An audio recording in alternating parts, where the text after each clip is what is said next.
Good morning, besties. So for today's vlog is we're going on a trip and naglag may ana guys kauban ng akong mga igsuon. So we are going to Lagindingan, Tubahon Beach.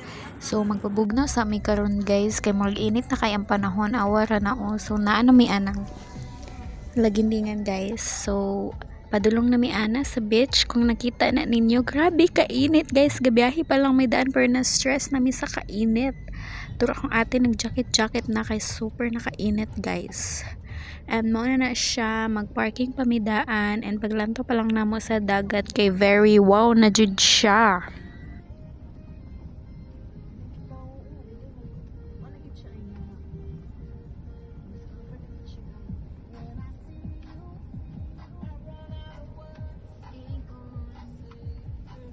And here it is guys, naa mi dire and grabe kanindot sa dagat gani.